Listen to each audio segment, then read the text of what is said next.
Hello, this is David Rovix with another little monologue, which you can find in podcast form if you look for This Week with David Rovix wherever you get your podcasts. You can also find it in written form on my blog at davidrovix.com and up soon on dissidentvoice.org.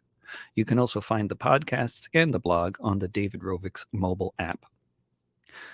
Diary of a Smoke Refugee. It's been quite a week here in Oregon. I know there are plenty of other horrors happening in the world.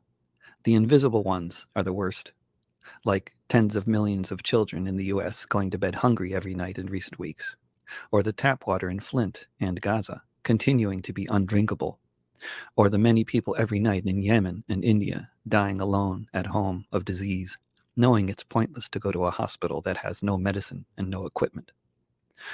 The visible horrors are more dramatic, more newsworthy, and also deadly for some, devastating for many.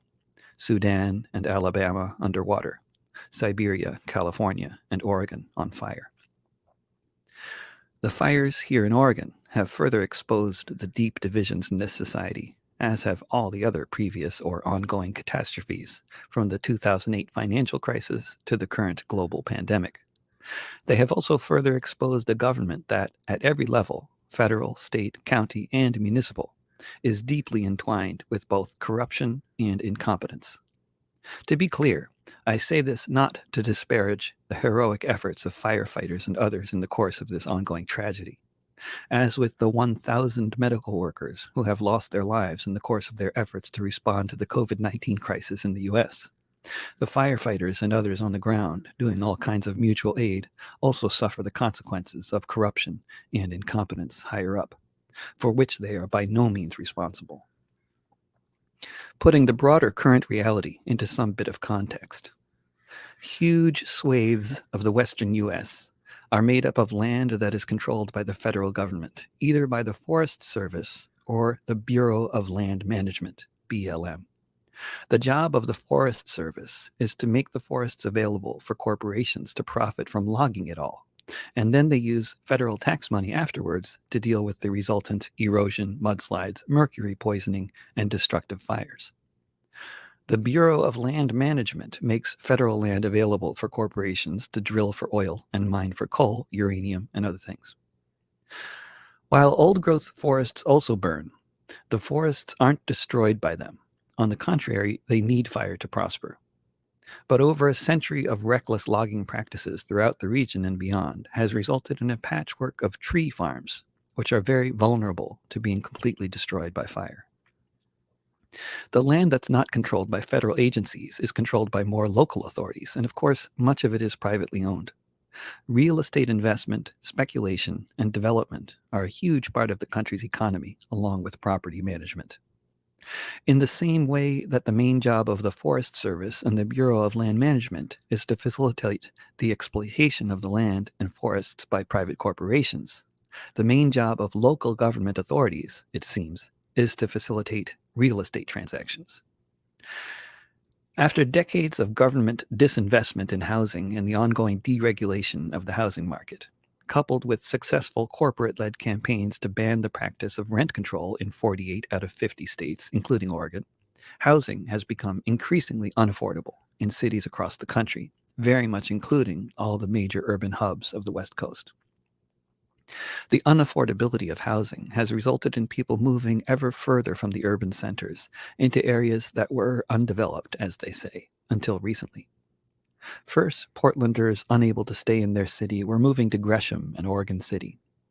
Then they were moving further out to Molalla and Estacada once the idea of the commute taking over an hour became a concept people were ready to swallow, if it meant the possibility of being able to afford decent housing. Putting the past 2 weeks into the context of more recent events. Since the videotaped murder of George Floyd by clearly sadistic police in Minneapolis on May 25th, Portland has been one of the many cities across the US and the world where people have been protesting in one form or another, usually in multiple parts of the city at the same time every day, against police brutality and racism, and increasingly around related issues that disproportionately impact the poor and people of color, such as access in this society to things like housing, healthcare, and increasingly food. The protest movement here in Portland involves people from all walks of life, of all ages, from all the various racialized groups, genders, etc. The protests have been continuously met with massive police brutality. As time goes on, people are becoming more and more organized, with different networks becoming well established, taking on crucial responsibilities such as providing protesters with food, water, and medical care. Other groups take on the responsibility of making sure there's a clear barrier around the gatherings to make it harder for people to drive into the ranks of those assembled with motor vehicles. Others try to provide some semblance of security, keeping a lookout for suspicious characters laden with assault rifles and American flags, such as the member of Patriot Prayer, who was killed in the course of the extremely tense atmosphere of the violent Trump cruise that came to Portland on August 29th, during which time the police largely absented themselves and allowed uncontrolled combat between fascists and anti-fascists to take place in the streets of the city. Michael Raynol was involved with doing security at the protests and had been for a long time. 5 days later, unmarked police vehicles pulled up at the apartment where Michael was staying outside of Lacey, Washington, and executed him right there in a hail of bullets. Oh, and of course, then there's also the pandemic, the various societal aspects of which probably need no introduction by now. On the first weekend of September, a week after the deadly 600-vehicle Trump cruise, another Trump cruise was planned. Hundreds of pickup trucks with oversized U.S. flags on the back of them, making them look a lot like those pickup trucks that get rigged up as mobile rocket launchers by groups in Afghanistan or Libya, were back in the Portland suburb of Clackamas, a county named after the Indian nation whose unceded land we are occupying now. So soon after they invaded Portland, so soon after the execution of Michael Raynol, this time they went from Clackamas to the state capital of Salem, bypassing the regional center of resistance that Portland has become.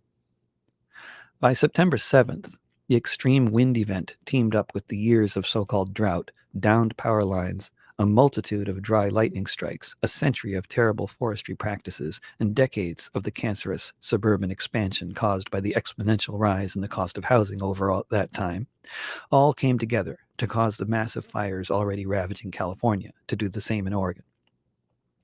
I was in Cathedral Park, where one of the last events related to Black Lives Matter was taking place, before all protest activities basically took a solid week off to focus on the apocalypse. Mike Crenshaw and other great local hip-hop artists were performing after the speeches were over. Several hundred were gathered beneath the very high bridge that is above the park, and the sky was completely shrouded in smoke from the fires that had been burning around much of the state. Several people were talking from the stage about the threats from fascists that people had been getting, folks threatening to come to the park and be violent. The decision was made to end the event early, but it continued with a sort of stay-at-your-own-risk caveat.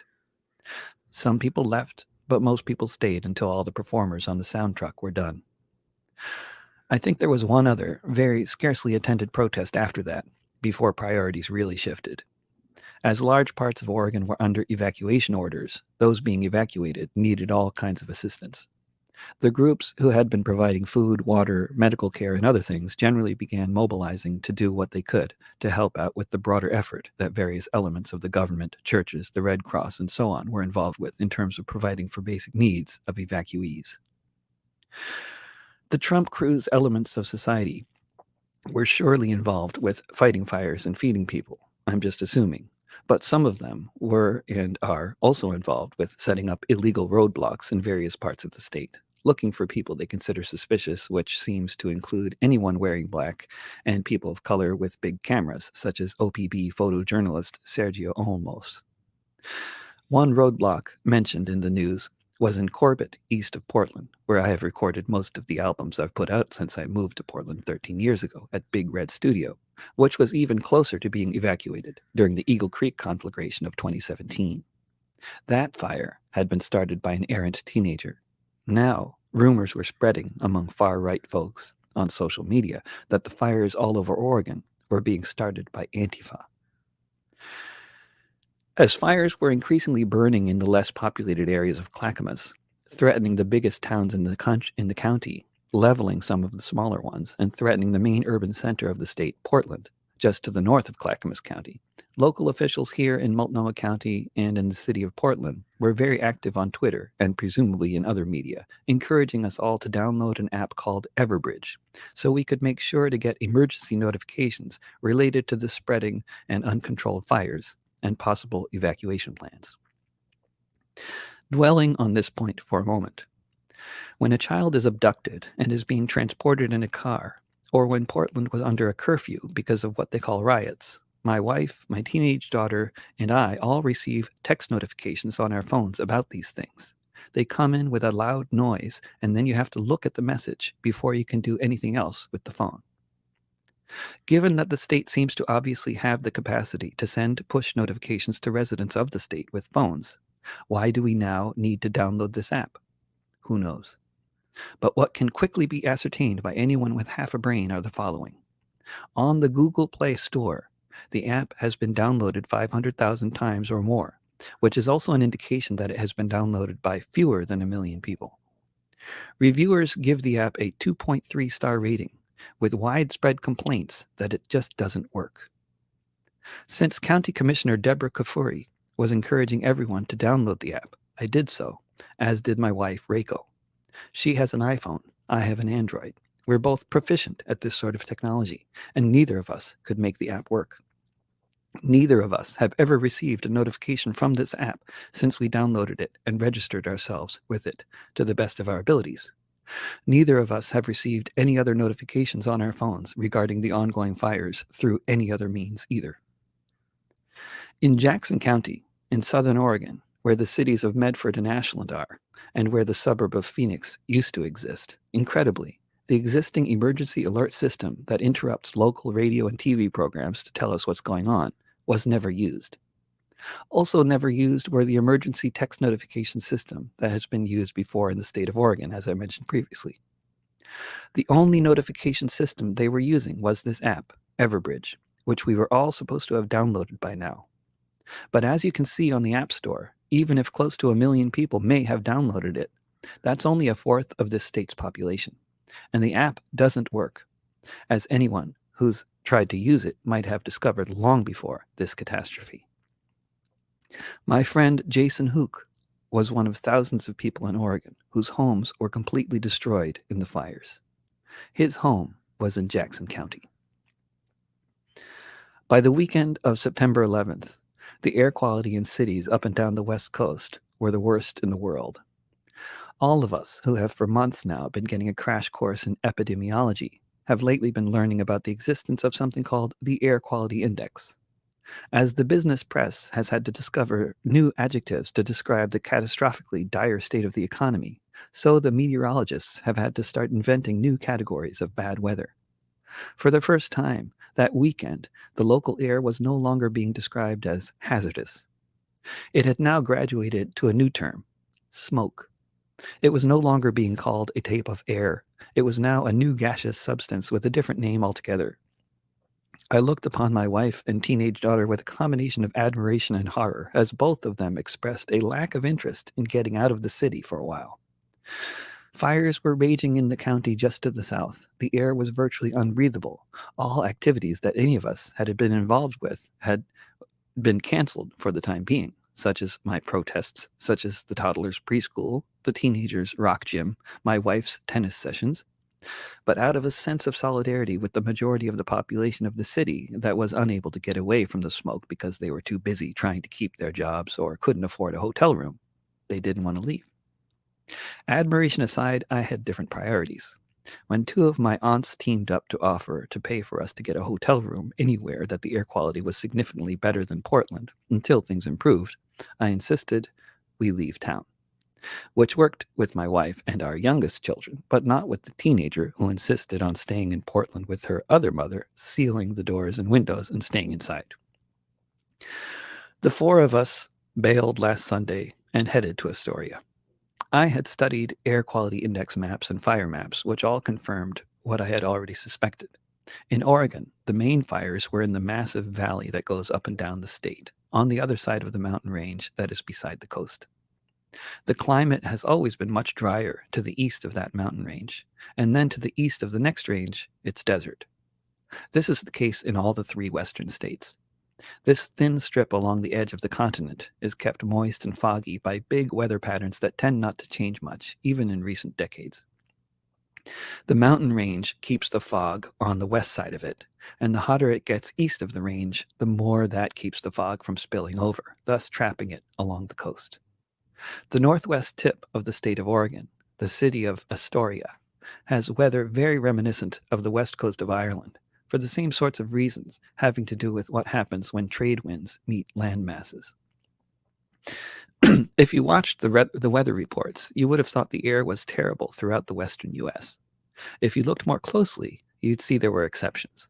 My aunts and others were encouraging us to fly to the East Coast, to the Northeast specifically, where I grew up, which thus far is well insulated from fires, if not from floods. Good that we didn't consider that option, out of a combination of fear of flying during an out-of-control pandemic and various other considerations, because the airport soon closed to most flights anyway, due to the smoke. We drove on the sparsely populated streets, past the countless tents and the increasingly gray faces of the people still living in them, to the highways that lead north and west and ends where the continent ends, in Astoria.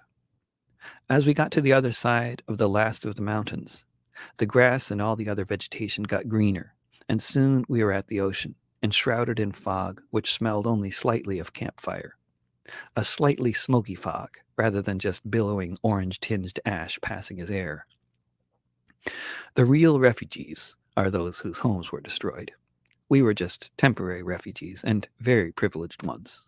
We had a sponsor paying for a hotel room. But this is also the case with refugees from Syria or Honduras or anywhere else. The ones with the means to escape are the lucky ones. The ones who can escape in a private car to a hotel room are luckier still. To compound the sense of guilt I was already feeling as we settled into our hotel room, I heard from other folks who had already escaped to Astoria or some other town on the north coast, but who were heading back into the smoke because they could no longer afford the extortionist rates the hotels were charging. During our 5 days in Astoria, other folks joined us who hadn't been planning to leave Portland, but who just couldn't stay in the smoke any longer. As has been the case for a very long time, I'm glued to news coverage in various forms. Hanging out with small children, as I'm usually doing in recent years, this takes the form of listening to radio and podcasts through an earbud in one ear while I'm at playgrounds and such. The governor has been holding daily press conferences, which I've been listening to. I'm sure they have a decent air filtration system at the Capitol building, but I had an immediate sense of respect for the woman, if only for the fact that I think she was addressing us from Salem, which at the time had some of the most toxic air of any city on earth. When we left Portland, the AQI was over 500. The most notable thing about the governor's press conferences was the fear of public speaking that you can hear in her voice and in the voices of every member of her staff. You can hear when the governor tries to sound like she's emoting and puts this breathy quality in her voice that we're supposed to understand as empathy. Maybe she feels empathy. I'm not saying she's a sociopath necessarily, but the empathy fails to come through. At least she was audible, which was not the case with any of her staff members, speaking on Zoom or something from their various locations. At the first conference, there was no one playing the role of host, so there were lots of awkward transitions until the governor realized midstream that she better play that role herself if no one else was going to do it. Which was good, because she was the only one who seemed to be using equipment at her office that allowed her broadcast to be audible through OPB's feed. With a good headset on, listening on my phone to OPB, I could just barely hear the other speakers, such as the guy managing the overall fire response, who seems to have moved to Oregon quite recently from somewhere in Maine. What really shocked me was that day after day, the audio quality of these press conferences never improved. The continually poor production values of their little fireside chats were compounded by much of the stuff they were saying, when you could figure out what it was. Apparently, the Oregon Employment Department is starting a new disaster unemployment program, in addition to the Pandemic Unemployment Assistance Program, PUA. But after 6 months, tens of thousands of people in Oregon who qualified for PUA have yet to receive a dime from the employment department, including me. which is running on 1980s technology and has suffered from a COVID outbreak within the ranks of the staff, as well as having offices closed due to the fires. And now we're supposed to believe any of us will receive timely assistance from them? The governor made no mention of this reality, preferring her fantasy version, where she's at the helm of a functional state. Listening on many national news reports to the governor of California's press conferences, while also making efforts to coordinate a response to the ongoing emergency, he has blown much of his hot air in the form of partisan political diatribes aimed at President Trump and the Republican Party. Candidate Biden has done the same, inferring that if we want to avoid more such fiery calamities, we'd better not vote for the climate arsonist Trump, which Biden is apparently not, despite a long political career pointing to his culpability in our current ecological collapse. Governor Gavin Newsom wants to blame climate change on the catastrophic situation and federal policies around climate change, and thus deflect the lion's share of responsibility for this mess, which lies at the doorstep of the capitalist system and the real estate investment and unregulated real estate development that underpins it, from which he and most of his colleagues in government throughout the West Coast profit from personally and politically. If the exurbs such as Malala and Paradise are the most vulnerable areas in this brave new climate, let's be very clear that the biggest victims of these fires are the people who couldn't afford to live in the places that get most of the firefighting resources, the places where most of the residents commute to go to work, the bigger cities. And any efforts to mitigate this situation with better forest management will suffer the same fate as efforts to solve the housing crisis through little band-aid solutions they come up with for that. They will fail, certainly as long as the underlying problems of unregulated capitalism that drives the ever-expanding exurbs to keep expanding as they are doing. Roaming the streets of Astoria, on the boardwalk and in the outdoor seating areas of the cafes on the piers, we observed, met, or overheard conversations of many different people. It's a town with 2 centuries of history as an international hub of fishing, canning, and trade, there at the mouth of the gigantic Columbia River, which leads to the sprawling ports of Portland, through which much of the world's trade has long passed on a daily basis.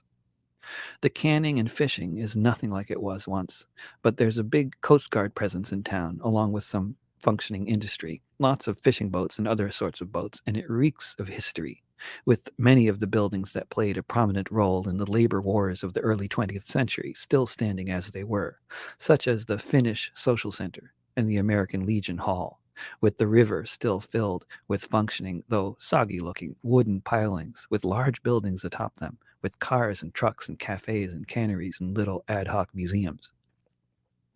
With this backdrop, the sidewalks and grassy knolls are filled with a wide variety of people.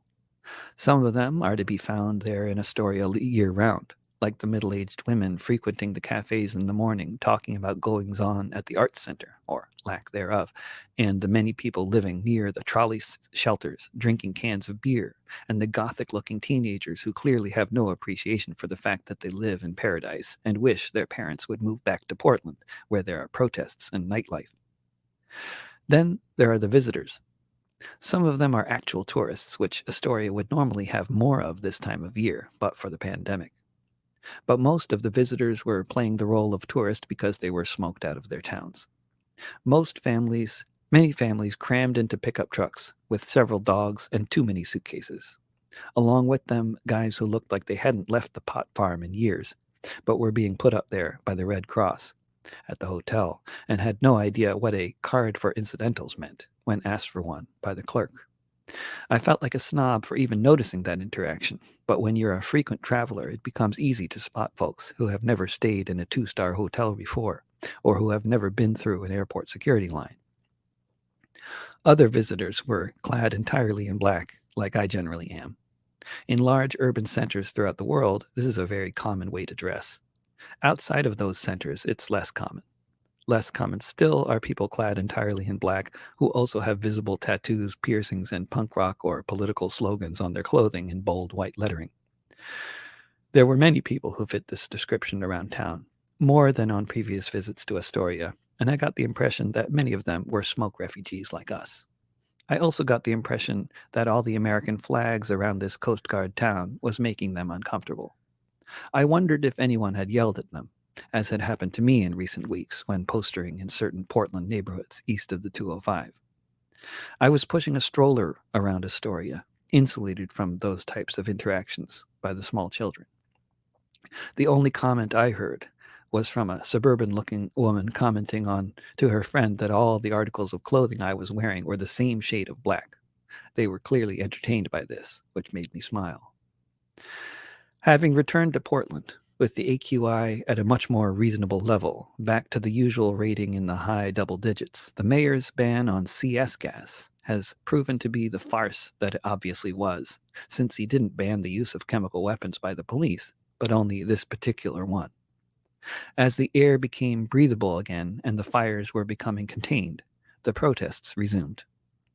Adding fuel to the fires of the ongoing social unrest in this country, news of ICE's apparent forced hysterectomy ring inspired renewed efforts at abolishing that particularly onerous agency, along with the police in general. Copious clouds of tear gas and other forms of wanton police brutality have characterized the past 3 nights on the streets of Portland.